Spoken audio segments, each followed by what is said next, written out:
Jadi gini. Uang yang dikorupsi oleh si koruptor ini dana dari pendapatan negara berupa pajak atau non pajak.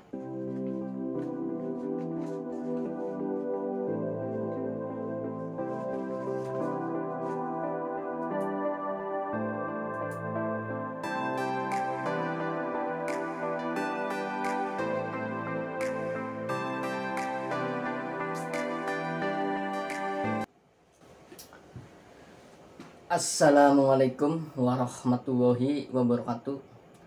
Jumpa lagi bersama Potret Antipi. Seperti biasa, saya Ansuri. Kali ini Potret Antipi akan membahas mengenai masalah si koruptor. Koruptor ini pengertian sederhananya adalah orang yang melakukan korupsi.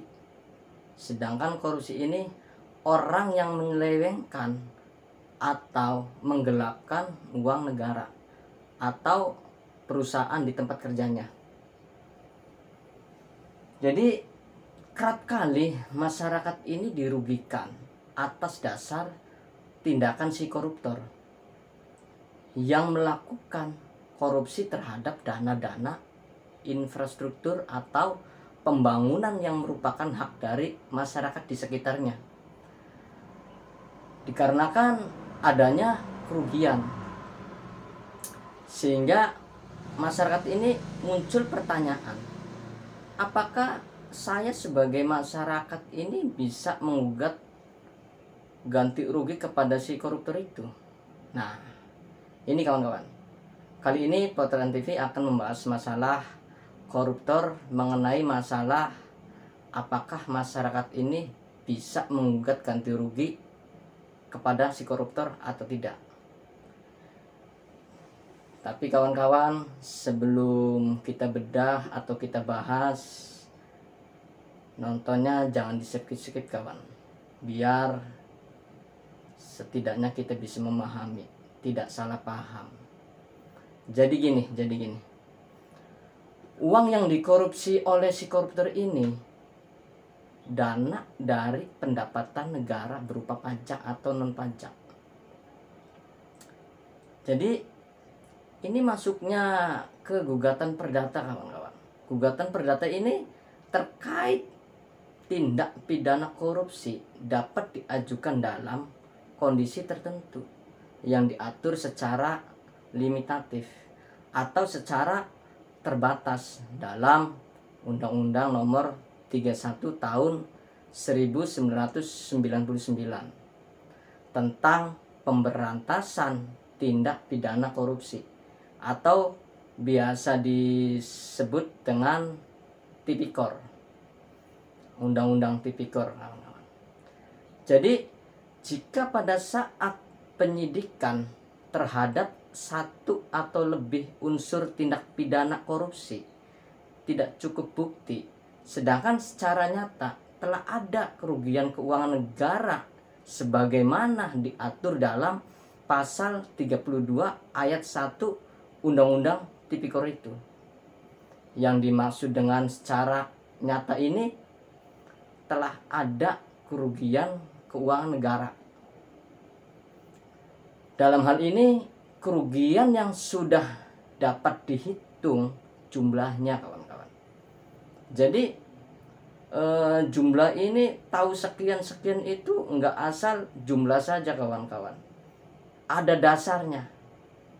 Berdasarkan hasil perhitungan itu, misalkan dari temuan akuntan publik yang ditunjuk. Jadi benar-benar profesional yang menghitung dari jumlah itu. Bahkan sudah diakui kepercayaan dari jumlah itu, intinya sah lah kawan-kawan. Selanjutnya gugatan tersebut juga dapat diajukan ke ahli waris. Nah ini maksudnya bisa diajukan ke ahli waris ini jika si koruptor itu misalkan meninggal, dan itu bisa diajukan ke ahli warisnya. Nah, jadi intinya apabila tersangka ini meninggal dunia pada saat dilakukan penyidikan, sedangkan secara nyata telah ada kerugian keuangan negara ini sebagaimana itu yang diatur dari pasal 33 Undang-Undang Tindak Pidana Korupsi atau Tipikor itu. Sampai sini paham ya kawan-kawan?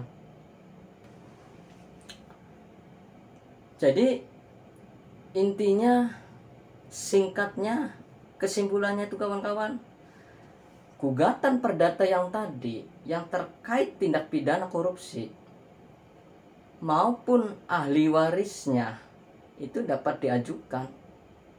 Namun, ini ada namunnya. Gugatan tersebut tidak dapat diajukan oleh masyarakat.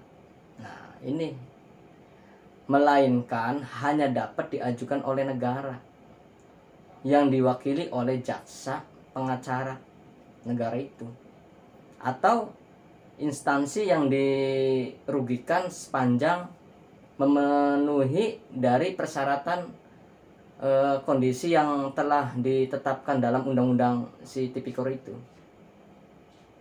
Nah, itu kawan-kawan kesimpulannya. Jadi sekali lagi, masyarakat itu boleh saja mengajukan, namun gugatan ini tidak bersentuhan dengan masyarakat. Ada jaksa pengacara dari negara. Oke, mungkin singkat saja seperti itu kawan-kawan mengenai masalah pejabat atau tindak pidana korupsi, tentang mengenai masalah gugatan perdata yang dilakukan oleh Tipikor mengenai masalah korupsinya. Jadi itu kawan-kawan. Kiranya saya mohon maaf kawan-kawan apabila ada salah kata. Akhirul kalam. Wassalamualaikum warahmatullahi wabarakatuh.